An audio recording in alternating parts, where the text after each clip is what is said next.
जो है वो मेरी दृष्टि में बना रहेगा। लेकिन परमेश्वर ने कहा कि अब ये बात मुझसे दूर हो, लेकिन अब मैंने इस बात को ठाना है कि जो मेरा आदर करेगा मैं भी उसका आदर करूंगा। हालेलुया। मैंने और आपने 3 प्रकार के हृदय की भूमि को देखा था। एक वो जो राह के किनारे की पथरीली भूमि थी। दूसरा, मैंने और आपने उस कांटों वाली, कहना चाहिए झाड़ी वाली भूमि के बारे में बातचीत करी थी परमेश्वर के वचन से। और उसके बाद हमने पथरीली भूमि की बातचीत करी थी। लेकिन जो मुख्य भूमि, जो परमेश्वर के काम की भूमि है, उसके विषय में हम बातचीत नहीं कर पाए थे। और मेरे मन में खुदा ने इस बात को डाला कि मैं आपके साथ उस चौथी भूमि के बारे में भी बातचीत करूं, क्योंकि वो ऐसी भूमि है जो परमेश्वर से आशीष को प्राप्त करती है। मेरे साथ निकालिएगा मत्ती रचित सुसमाचार उसका 13 अध्याय और उसका 23 पद जल्दी से। हाँ जी, इसको मिल जाता है। जो अच्छी भूमि में बोया गया, हाँ, यह वह है हाँ, जो वचन को सुनकर समझता है हाँ, और फल लाता है, हालेलुया। कोई 100 गुना, हाँ, कोई 60 गुना और कोई 30 गुना। Praise the Lord. मेरे प्रियो, परमेश्वर का प्रभु यीशु मसीह अपने चेलों को अपने दृष्टांतों के गहरे अर्थ को बता रहे हैं। जबकि प्रभु यीशु मसीह ने अपने चेलों से इस बात को कहा, उन्होंने कहा तुम्हें परमेश्वर के राज्य के वचन के भेदों को समझने की समझ दी गई है। मैं लोगों से इसलिए दृष्टांतों में बात करता हूं कि वो देखते हुए भी ना देखें और सुनते हुए भी ना सुने, क्योंकि परमेश्वर अपनी सिद्ध इच्छा को केवल उनके ऊपर पूरा करने के लिए दृढ़ निश्चयी हैं जो परमेश्वर से प्रेम करते हैं और परमेश्वर के साथ बैठते हैं, उसके वचन का आदर मान और सम्मान करते हैं। और इसलिए जब प्रभु यह बात करते हैं, वो कहते हैं अच्छी भूमि वो है, अच्छी भूमि में जो में बोया गया वो ये है कि जो वचन को सुनकर समझता है और क्या है, फल लाता है। बिना सुने और बिना समझे मैं और आप परमेश्वर के लिए फल को नहीं ला सकते हैं। एक बड़े अच्छे एक विद्वान है, बड़े अच्छे फिलोसोफर है बेली करके, और बेली लिखते हैं, बेली कहते हैं अच्छी भूमि वो है जो वचन को सुन करके उसको बड़ी लालसा के साथ में ग्रहण करता है। सुनेगा, जो वचन को सुने, जो वचन के लिए भूखा और प्यासा हो, और वो जब वचन उसके पास पहुंचे तो उसका हृदय उस वचन को रिसीव करने के लिए खुला रहे, और वो परमेश्वर के वचन को क्या करे, वो रिसीव करे। और रिसीव ऐसे नहीं करे, बड़ी लालसा के साथ रिसीव करे। हालेलुया। कि उसके दिल में उस वचन को प्राप्त करने की गहरी इच्छा थी। वो ढूंढ रहा था, वो खोज रहा था कब ऐसा मौका आए कि उसके दिल की जो इच्छा है वो पूरी हो जाए। और जैसे ही वचन उसको मिला, उसने क्या करा, उसने उसको ग्रहण कर लिया। हालेलुया। अब मैं विचार करने लगा, और तब प्रेरितों के काम 17 अध्याय में, जल्दी से निकालेंगे, हाँ निकालिएगा, प्रेरितों के काम उसके 17 अध्याय के अंदर वहां पर एक तुलना की गई है। जल्दी से निकालिएगा, इसको मिल जाए। प्रेरितों के काम उसका 17 अध्याय और उसके 10 पद, उसके 11 पद से सुनिए। जब पौलुस बीरिया में पहुंचा, और बीरिया में पहुंचकर पौलुस ने सुसमाचार का प्रचार करना आरंभ किया, तो बाइबल कहती है 11वें पद में क्या लिखा है, ओ ये लोग जो थे थिस्सलुनीके के यहूदियों से कैसे थे, ओ भले थे, और उन्होंने वचन को कैसे ग्रहण किया, बड़ी लालसा के साथ ग्रहण किया, और प्रतिदिन पवित्र शास्त्रों में वो ढूंढते रहे कि ये बातें यूं ही हैं या नहीं है। वो ढूंढ रहे थे। बीरिया के लोगों ने जैसे ही पौलुस के द्वारा परमेश्वर के वचन को सुना, उन्होंने बड़े आदर के साथ, बड़े खुले मन के साथ, बड़ी लालसा से, बड़े भूख और प्यास से क्या करा, उस वचन को क्या करा, ग्रहण किया। हालेलुया। जबकि थिस्सलुनीके के जो यहूदी थे, उन्होंने परमेश्वर के वचन को उस तरीके से ग्रहण नहीं किया जिस तरीके से उनको वचन ग्रहण करना चाहिए था। अगर आप 17 अध्याय के पहले पद से पढ़ेंगे तो वहां पौलुस की इस यात्रा के साथ आपको पता लगेगा, लिखा है फिर वे अम्फिपुलिस और अपोलोनिया होकर थिस्सलुनीके में आए, जहां यहूदियों का एक आराधनालय था। और लिखा, पौलुस अपनी रीति के अनुसार उनके पास गया और सबत के तीन सबत के दिन पवित्र शास्त्र के साथ वाद विवाद करता रहा। वो क्या कर रहे थे? वो आर्ग्यूमेंट कर रहे थे, वो बताता रहा, लेकिन क्या होता? आर्ग्यूमेंट हो रही थी। आज तक मेरे और आपके साथ में शायद किसी ने वचन को लेकर आर्ग्यूमेंट नहीं की होगी, और अगर की भी हो गई होगी तो हम शांत हो गए होंगे, है? लेकिन यह पौलुस है।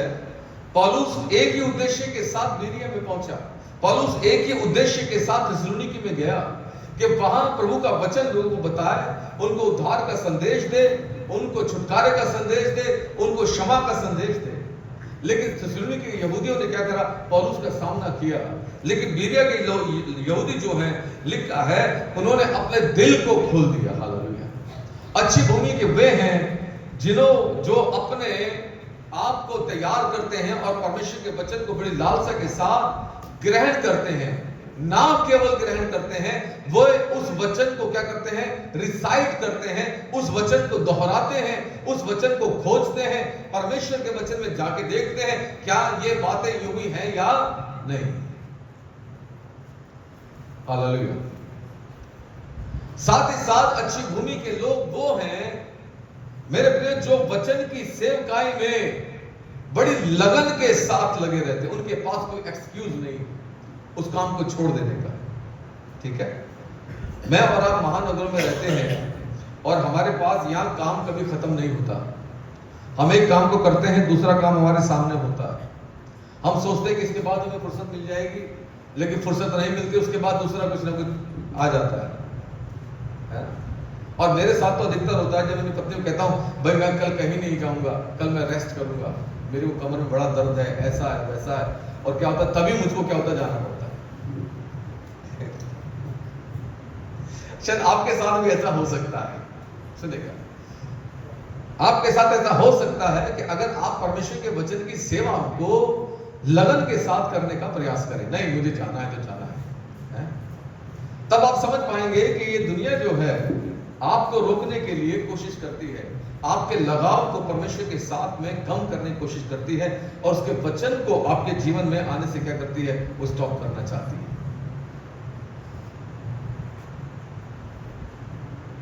हालेलुया। दूसरा बेली लिखते हैं कि अच्छी भूमि के लोग जो हैं, ये वो लोग हैं जो परमेश्वर के वचन को दिल में रखते हैं और उसकी प्रकृति, उसकी बनावट या उसकी रूपरेखा को, उसके प्रारूप को और उसके डिजाइन को, सुनिएगा, उसके ऊपर वो गहराई से चिंतन करते हैं। और चिंतन करने का मतलब है कि परमेश्वर के वचन को जांचना, और वो जांचते हैं कि यार ये वचन जो है क्या ऐसा ही है या नहीं है। वो अपने जीवन की कठिन परिस्थितियों में उस वचन को क्या करते? क्लेम करते हैं और उसको जांचते हैं। मेरे प्रिय, बाइबल के अय्यूब लिखते हैं, जैसे जीभ से भोजन चखा जाता है, क्या वैसे ही परमेश्वर के वचन कानों से नहीं परखे जाते। सुनेगा, यहां तक कि अय्यूब जो है, अय्यूब की किताब में प्रोवर्ब, नीति वचन उसके 30 अध्याय और उसके 5 पद में वहां पर लिखा है कि परमेश्वर का एक एक वचन जो है क्या है? वो ताया हुआ। ताया हुआ का मतलब क्या है? परखा हुआ, पूरे तरीके से जांचा हुआ, कसौटी के ऊपर कसा हुआ और एकदम शुद्ध। उसके अंदर मिलावट के लिए कोई जगह या कोई सीमा वहां पे नहीं है, 1% भी नहीं है, 100% प्योर है। और इसलिए मेरे प्रियो, भजन संहिता 84 के अंदर वहां पर दाऊद ने बड़ी अच्छी बात को कहा। देखिए, हालेलुया, हालेलुया। हमने पढ़ा परमेश्वर का वचन जो है वो कसौटी के ऊपर कसा हुआ है। दाऊद लिखते हैं दाऊद भजन संहिता के अंदर कोरा वंशियों ने लिखा, भजन का 84 उसके 11वें पद में वो कहते हैं, क्योंकि यहोवा परमेश्वर जो है वो सूर्य है और वो ढाल है और क्या करेगा खुदावन? अनुग्रह करेगा और क्या करेगा? महिमा देगा और जो खरी चाल चलते हैं और क्या करेगा परमेश्वर? उनसे कोई भी अच्छी वस्तु को रख नहीं छोड़ेगा। ये कसा हुआ वचन है मेरे प्रिय, ये परमेश्वर की वेदी के ऊपर परखा हुआ वचन है। हालेलुया।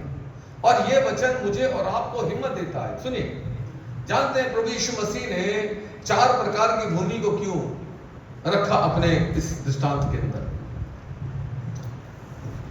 मेरे प्रिय, इसके लिए मैं आपसे ऐसा कहूंगा, ये लेवल्स हैं परमेश्वर के वचन को स्वीकार करने के या परमेश्वर के साथ घनिष्ठता करने के लिए। मैं और आप अपने हितों को जान सकते हैं कि मैं और आप आज कौन सी भूमि में अपने आप को पाते हैं, या मैं और आप कौन सी भूमि बनना चाहते हैं। ये ठीक कुछ ऐसा है जैसे प्रकाशित वाक्य की कलीसियाएं, 7 कलीसियाओं को खुदा ने हमारे सामने रखा। चुनाव कर लो तुम्हें कौन सी कलीसिया में जाना है। और तब मेरे प्रियो, इन चारों भूमि के अंदर परमेश्वर कहते हैं, मेरी दृष्टि में जो सबसे अच्छी भूमि है वो है जो क्या है, जो फल लाती है। और जब मैं और आप फल की बात करते हैं तो मेरे प्रियो, हम बड़े आसानी से बोलते हैं ये वो भूमि है जो कोई 100 गुना फल लाती है, कोई 60 गुना और कोई 30 गुना। लेकिन अगर इसके दूसरे पहलू को देखें तो मेरे प्रियो, जिन्होंने 30 गुना फल लेकर आया, मेरे प्रियो, उन्होंने 70 गुना को छोड़ दिया। ठीक है, वो 70 गुना के लाभ से उन्होंने अपने आप को वंचित किया। और बाइबल आगे कहती है, जो 60 गुना फल लेकर आए उन्होंने 40 गुना को क्या करा, छोड़ दिया। वो एलिजिबल नहीं ठहरे। और खुदा यहां पर मुझे और आपसे बात करते हुए कह रहे हैं कि मैं और आप जो हैं, हम अपनी तैयारी करें कि मैं और आप 60 और 70 वालों में ना हो, सुनेगा, बल्कि किसमें हो? 100% फल लाने वाले बने, 100%। और जब मैं 100% फल लाने की बात करता हूं तो मैं कहूंगा मेरे प्रियो, हमें परमेश्वर के वचन में एक उदाहरण को देखना पड़ेगा ना। बिल्कुल कहना चाहिए विपरीत परिस्थितियों के अंदर परमेश्वर का एक जन है, अकाल की अवस्था है, सोच रहा है जो कुछ मेरे पास है, अगर मुझे इसको सुरक्षित रखना है, अगर मुझे जीवित रहना है तो मुझे यहां से पलायन करना पड़ेगा, मुझे यहां से जाना पड़ेगा। लेकिन खुदावंद कहता तू मत जा, तू यहीं रह, मैं यहीं ब्लेस करूंगा तेरे को। हालेलुया। और क्या होता है, वो परमेश्वर की आवाज को सुनता है। उस भूमि पे जहां पर दरारें हैं, पानी का नाम और निशान नहीं है, सिंचाई का कोई साधन नहीं है, वहां पर कुछ भी नहीं है। और वहां पर क्या है, वो परमेश्वर का जन इसहाक जो है रुक जाता है। उत्पत्ति 26 अध्याय के अंदर वो अपने विचार को बदलता है, वो अपने सामने की परिस्थिति को बदल देता है, खुदावंद के ऊपर भरोसा करता है। याद रखिएगा, परमेश्वर के लिए मैं और आप फल तभी लेकर आते हैं जब मैं और आप खुदावंद के ऊपर भरोसा रखना सीख जाते हैं। यूहन्ना 15:8 में यीशु ने कहा कि मैं चाहता हूं कि तुम बहुत फल लाओ, क्योंकि मेरे पिता की इच्छा ये है, क्योंकि तुम्हारे फल लाने से मेरे पिता को महिमा मिलती है। मेरे प्रियो, इसहाक ने किसी की परवाह नहीं की और इसहाक ने अपने परमेश्वर की ओर अपनी दृष्टि को लगाया। पहले अगर इसहाक के जीवन को देखें तो इसहाक जो है मेरे प्रियो, वो ऐसी भूमि है जहां पर कुछ उग नहीं सकता है। सुनेगा, हालत खराब है, चिंताएं हैं मन में। तो वो मैं सोचता हूं जब उसके मन में चिंताएं हैं तो वो झाड़ियों वाली भूमि है, लेकिन परमेश्वर उसके प्रति अपनी विश्वास योग्यता को दिखाते हैं। खुदावंद कहते हैं कोई बात नहीं, अगर झाड़ी वाली भूमि भी है तो भी क्या होगा, मैं इससे जो है फल निकालूंगा। हालेलुया। आज बहुत सारी चिंताएं मेरे और आपके जीवन में भी है, मैं और आप भी चिंताओं का सामना करते हैं और प्रतिदिन मैं और आप चिंताओं से जूझते हैं। हालेलुया। लेकिन तो भी परमेश्वर अपने विश्वास योग्यता को मेरे और आपके ऊपर रखते हैं। जानते हैं क्यों? क्योंकि बाइबल कहती है जहां वो बखेरता नहीं है वहां से बटोर लेता है, और जहां वो बोता नहीं है वहां से क्या करता है, वो काट लेता है। हालेलुया। वो सर्व सामर्थी परमेश्वर है। उसने इसहाक के पास अपने एक वचन के बीज को भेजा।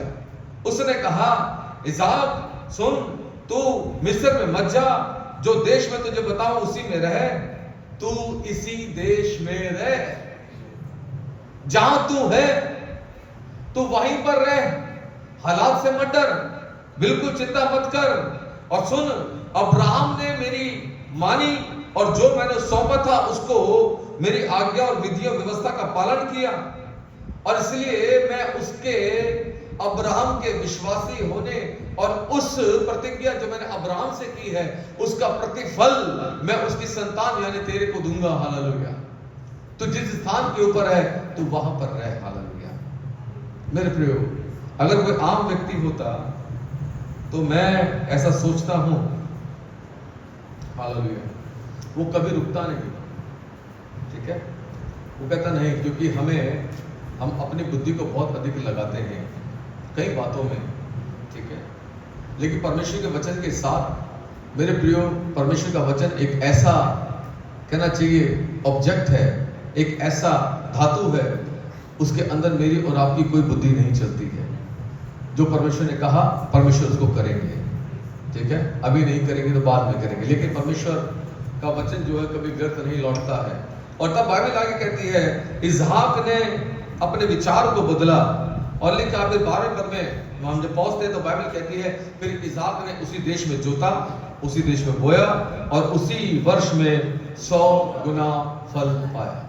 हालात बदतर थे मेरे प्रिय। परमेश्वर के वचन को फलवंत करने के लिए मुझे और आपको इसहाक के एटीट्यूड की जरूरत है, मुझे और आपको दृढ़ता की जरूरत है, परसिवियरेंस की जरूरत है मेरे प्रिय, ताकि मैं और आप परमेश्वर के वचन को थाम करके दृढ़ता से खड़े हो जाएं और हम कहें, प्रभु हम तैयार हैं, हम तैयार हैं, आपके वचन के द्वारा हम फल लाएंगे। आमीन। अभी सिस्टर ने छोटी सी गवाही शेयर किया है, हमारे बीच में बैठी हुई हैं, जो टेक्स्ट में शेयर अपने बेटे के बारे में बता रही थी। प्रभु ने इनके विश्वास का क्या करा, प्रतिफल इनको दिया, और उस विश्वास के प्रतिफल से क्या हुआ, इनके पति का मन भी जो है वो परिवर्तित हुआ। उनके उस तो परमेश्वर के सामर्थ्य कहना चाहिए प्रकटीकरण से इनका पुत्र भी जो है वो चर्च में आने के लिए क्या है, अब तैयार हुआ है। ठीक है, अभी बपतिस्मा नहीं हुआ है, अभी केवल क्या है, अभी सिर्फ ये चल रहे हैं, परमेश्वर की सामर्थ्य स्वाद चख रहे हैं, प्रभु इनको चला रहे हैं, प्रभु ये वचन के साथ चल रहे हैं, प्रार्थना कर रहे हैं। हालेलुया। खुदावंद का कलाम कहता है मेरे प्रियो, लिखा है इब्रानियों की पत्री 6 अध्याय के 7 पद में लिखा हुआ है, मैं और आप कुछ ऐसे ही लोग हमारे बीच में हैं, या हम भी उनके लोगों में शुमार हैं। बाइबल कहती है, जो भूमि वर्षा के पानी को जो बार बार उसके ऊपर पड़ता है, यदि उसको पी करके जोतने और बोने वाले के काम का साग पात उग जाती है, तो वो परमेश्वर की ओर से आशीष पाती है। हालेलुया। इतने सालों से मेरे प्रिय सेवा चल रही है, लेकिन बड़े अफसोस की बात है कि कलीसियाओं में परमेश्वर प्रभु के दासों के दर्द को समझने वाले लोग जो हैं वो बहुत टिप्स पर होते हैं, सारे नहीं होते हैं, क्योंकि सबके आने का, कलीसिया में आने का अलग अलग उद्देश्य है। कुछ लोग केवल इसलिए आते हैं ताकि पादरी साहब को ये पता लग जाए कि हम आए थे, ठीक है, और फिर वो बीच में से क्या होते हैं, चले जाते हैं, उनके लिए बहुत जरूरी काम होते हैं। दूसरे वो लोग होते हैं जो इसलिए आते हैं क्योंकि आज सबसे मुलाकात हो जाएगी, एक दूसरे से आमने सामने मिल लेंगे, हल हाय कर लेंगे, एक दूसरे से बातचीत कर लेंगे। वहीं तीसरे लोग वो हैं जो इसलिए आते हैं कि हाँ, आज उनको ये सुनना है कि परमेश्वर उनसे क्या बात कर रहा है, आज परमेश्वर उनसे क्या चाहता है। और मेरे प्रिय, परमेश्वर जो है इनमें से इस तीसरी कैटेगरी के लोगों को पसंद करता है, और चौथी कैटेगरी के वो हैं जो सुनते हैं, उसको अमल करते हैं और फिर वो फल लेकर आते हैं। हालेलुया। और परमेश्वर चाहते हैं कि मैं और आप इस तीसरी और चौथी कैटेगरी के लोगों में शुमार हो जाएं। मैं और आप तीसरी कैटेगरी में आए। आज परमेश्वर की आवाज मेरे लिए क्या है उसको सुने, और फिर मेरे प्रियो उससे तीसरी कैटेगरी से निकलकर हम फल लाने के योग्य बन जाए। हालेलुया।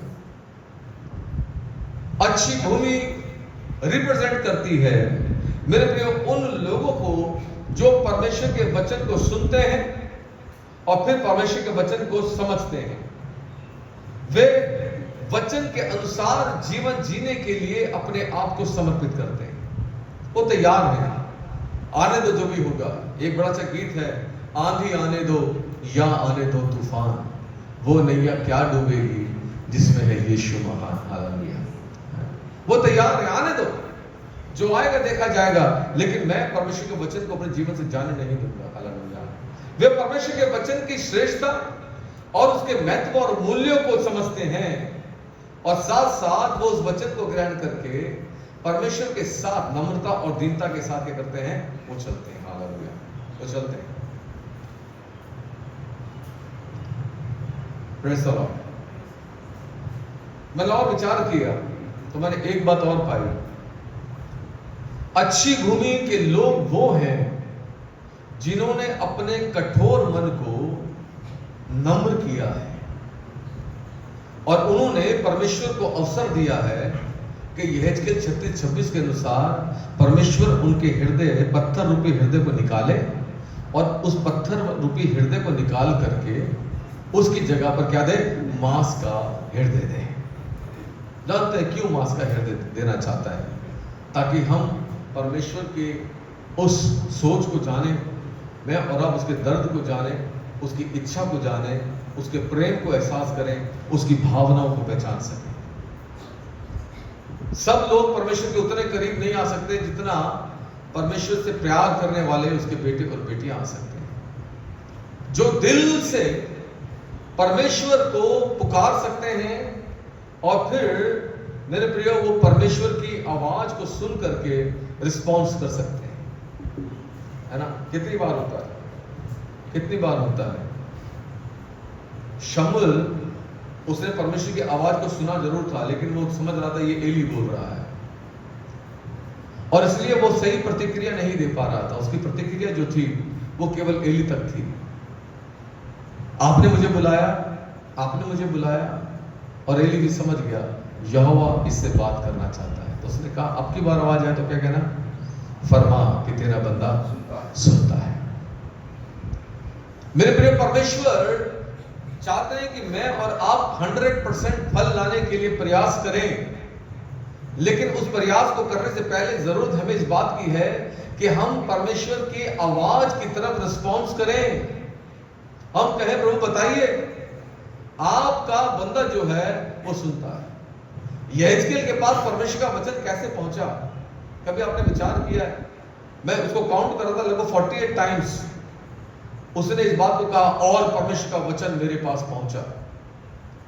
केवल यहेजकेल नहीं, अगर आप प्रेरितों के काम में जाएंगे तो फिलिप्पुस है, फिलिप्पुस के पास परमेश्वर का वचन पहुंचा। फिलिप्पुस खड़ा हो, दमिश्क के मार्ग पर खड़ा हो जा, है क्या हो गया, फिलिप्पुस खड़ा हो गया। फिलिप्पुस ने रिस्पॉन्स किया, और फिलिप्पुस दमिश्क के मार्ग पर जाके खड़ा हो गया। और जब खड़ा हो गया तब उसने देखा कि कूशी खोजा जो है वो यशायाह की किताब को पढ़ता हुआ जा रहा है। खुदा ने कहा इसके साथ हो जा, और क्या हो गया, फिलिप्पुस दौड़ने लगा रथ के साथ साथ। और उसने पूछा तू जो पढ़ता है समझता भी है? खोजा कहता है अरे जब तक कोई मुझे नहीं समझाएगा तो मैं क्या समझूंगा। और तब उसने क्या, तू ऊपर आ जा, और ऊपर जाता है, उसको समझाता है, मेरे प्रिय परमेश्वर का वचन बताता है, और कूशी खोजा अपना जीवन परमेश्वर को समर्पित करता है। हालेलुया। सुनना और रिस्पॉन्ड करना मेरे प्रियो ये बहुत जरूरी है। हालेलुया। एक मसीह जीवन जो है, सुनेगा, वो सुनने और समझने और फिर फल लाने का एक जीवन है। वो जीवन फलदायी जीवन का प्रमाण है। हालेलुया। और इसलिए बाइबल हमें बार बार इस बात को कहती है कि मैं और आप अपने आप को परमेश्वर के सम्मुख जान करके जिए। फिलिपियों की पत्री में पौलुस ने तो यहां तक लिखा, जैसा मसीह यीशु का स्वभाव था वैसा ही तुम्हारा भी स्वभाव होना चाहिए। वो कहते हैं मसीह को अपने हृदय की गहराई में बसने दो, उसके वचन को बसने दो। बिना वचन को हृदय में रखे हुए, धारण किए हुए मैं और आप कभी भी फल नहीं ला सकते, है ना। हालेलुया। क्योंकि खुदावन जो है हमसे अपेक्षा करता है कि हम उसके वचन को माने, और मेरे प्रिय हम उसके वचन के अनुसार फल लेकर आए। एक फिलोसोफर और हैं, मैथ्यू हेनरी। मैथ्यू हेनरी कहते हैं, वो कहते हैं कि जो विश्वासी फल नहीं लाएगा वो परमेश्वर के राज्य में नहीं जा पाएगा। वैसे कैसी चैलेंज भरी बात उन्होंने अपने उस कमेंट्री में लिखी। हालेलुया। याद रखिएगा, जमीन जो है, भूमि जो है, अलग अलग हो सकती है, ठीक है, राह के किनारे की, कटीली झाड़ियों की, पथरीली भूमि और उपजाऊ भूमि, लेकिन उस बीज को बोने वाला एक ही है। हालेलुया। और उसका नाम है प्रभु यीशु मसीह। हालेलुया। वर्तमान में वो पवित्र आत्मा है। और मेरे प्रियो, वो बीज भी जो है केवल एक ही है, और वो है परमेश्वर का वचन, जिसमें पश्चाताप है, जो प्रेरित करता है कि मैं और आप परमेश्वर के साथ मेल और मुलाकात करें, जो प्रेरित करता है कि हम अपने जीवन को बदल दें, जो प्रेरित करता है कि हम अपने पापों की क्षमा परमेश्वर से प्राप्त करें, जो प्रेरित करता है कि मैं और आप एक आम व्यक्ति से एक असाधारण व्यक्ति बन जाएं। मेरे प्रिय, जो प्रेरित करता है कि हम जो है वैसे ना रहें, बल्कि यीशु मसीह पर विश्वास करके हम परमेश्वर की संतान हो जाएं। एक ही प्रभु है, और वो हमें प्रेरित करता है कि हम उस धन्य आशा में सम्मिलित हो जाएं जिसे परमेश्वर ने मुझे और आपको दिया है। वो कहता है कि तुम इस योग्य हो जाओ कि तुम मेरे साथ मेरे उस, कहना चाहिए, स्वर्गीय राज्य में प्रवेश कर पाओ। हालेलुया। और वो चाहता है कि इस निमंत्रण को मैं और आप जो है प्रायोरिटी पर रख करके अपने जीवन पर रिसीव करें। आमीन। अब जो है व्हाट्सएप का जमाना है, सुनेगा, मैं और आप जब अपने किसी मित्र को, अपने किसी रिश्तेदार को, ठीक है, हम जब निमंत्रण देते हैं तो हम क्या करते हैं, अब तो व्हाट्सएप पे चला जाता है, ठीक है, पहले फोन कर देते हैं, फिर क्या करते हैं, व्हाट्सएप देते हैं। लेकिन जरा कल्पना कीजिए, जब व्हाट्सएप नहीं था, उस समय पर अगर आपने अपने किसी अजीज को कार्ड से इनवाइट नहीं किया तो फिर सारी जिंदगी उलाना झेलना पड़ता था, ठीक है। और यहां प्रभु ने अपने पुत्र को भेजा मुझे और आपको निमंत्रण देने के लिए। कहा, ठीक है, आओ मेरे बच्चों, परमेश्वर के राज्य में सहभागी हो जाओ। हालेलुया। याद रखिएगा, भूमि के अंदर अनुपजाऊ होने का जो कारण है वो है, मेरे प्रियो, लापरवाही। सबसे पहला, हमने परमेश्वर के वचन की अहमियत को नहीं जाना, इसलिए हमने अपना एक लापरवाही वाला एटीट्यूड रखा, अरे चलो हो जाएगा, चले जाएंगे, छोड़ो, ठीक है। और दूसरा है कि हमने उस निमंत्रण को संभालने में असावधानी बरती है, सावधानी नहीं बरती हमने उसकी वैल्यू नहीं की। और तीसरी जो बात है कि बीज फल क्यों नहीं लाता, वो है संसारिक बातें और संसारिक सोच। इसलिए अच्छा बीज भी जो है क्या होता है, वो असफल हो जाता है, वो फल लेकर नहीं आ पाता। मेरे प्रियो, हमें अपने आचरण को, हमारे एटीट्यूड को बदलना होगा, और इसहाक के समान 100% लाने के लिए अपने परमेश्वर की आवाज को सुन करके उसको रिस्पॉन्स करना पड़ेगा। हालेलुया।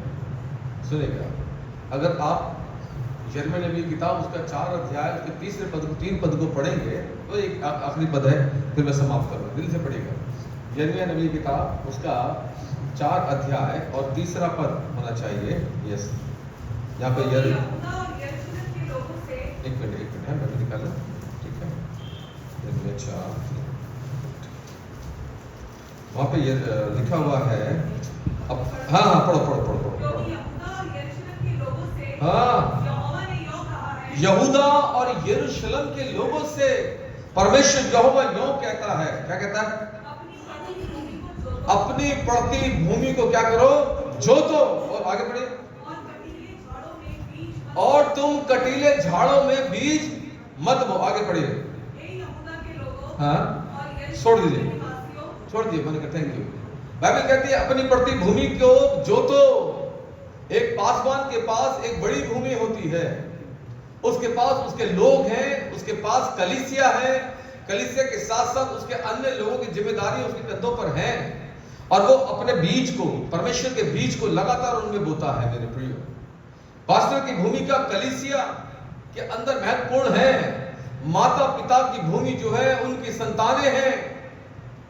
मेरे प्रियो, माता पिता परमेश्वर के बीज को अपने बच्चों में बोए, क्योंकि खुदा ने प्रत्येक को उसकी भूमि दे रखी है। और मेरे प्रियो, बच्चों की जो भूमि है, सुनिएगा, बच्चों की जो भूमि है वो उनका सर्कल है, जहां पर उनके मित्र हैं, जहां पर उनके कलीग्स हैं, हमारे विश्वासियों के साथ ऑफिस में कलीग्स हैं। और पर खुदा का वचन कहता है कि मैं और आप अपनी बढ़ती भूमि को क्या करें? जो बोए, जोते और बोए। बिना जोते और बिना बोए फल मिलना जो है बड़ा मुश्किल है। सुनिएगा, किसान भी जब बीज बोता है ना, तब वो ध्यान रखता है कि मैंने पानी कब दिया था। फिर वो जाकर के क्या करता है? दोबारा मिलता है और फिर अपने खेत को देखता है, क्या उसमें अंकुर निकल रहे हैं, क्या वो फूटा है, बीज फूटा है। और जब बीज फूटता है तब वो एक और काम करता है, वो जाकर के वहां उसके चारों ओर एक बाड़े को बांधता है, फिर वो रखवाली करना शुरू करता है। ठीक है, अपने खेत में समय बिताता है और वो उनको पानी देता है और उनको बढ़ाता जाता है, याद रखिएगा। और फिर एक परिस्थिति ऐसी आती है कि वो उस बीज को, उस फसल को काट के परमेश्वर के राज्य में क्या करता है? जमा करता है।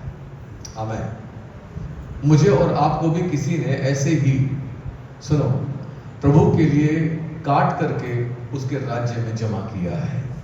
और खुदा कहता है तुम बीज हो, हालेलुया, तुम्हें भी मेरे राज्य की बढ़ोतरी के लिए फल को लाना होगा। आपको याद है प्रवेश भाई जब यह बोल रहे थे एक बेटी के बारे में, तो उसने कहा कि मैं भी क्या करूंगी, एक बच्चे को सपोर्ट करूंगी जैसे आपने मुझे क्या करा है? सपोर्ट किया है। खुदा कहता है, एक बड़ा अच्छा गीत है हमारी बाइबल, हमारी गीत की किताब के अंदर, मैं प्रेम हूँ, प्रेम बनाता हूँ, सुन प्रेम का राग सुनाता हूँ। हालेलुया। खुदा चाहता है कि मैं और आप अपने आप को मल्टीप्लाई करें। खुदा चाहते हैं कि मैं और आप खुदा के लिए बीज, वचन का बीज फलवंत होकर के लाएं, ताकि परमेश्वर को महिमा मिले। God bless you all. खुदा आप सबों को बहुत के साथ आशीष दे। आइए हम अपनी आंखों को बंद करेंगे। धन्यवाद प्रभु जी, खुदावन हम तेरी स्तुति करते हैं, तेरा शुक्र करते हैं।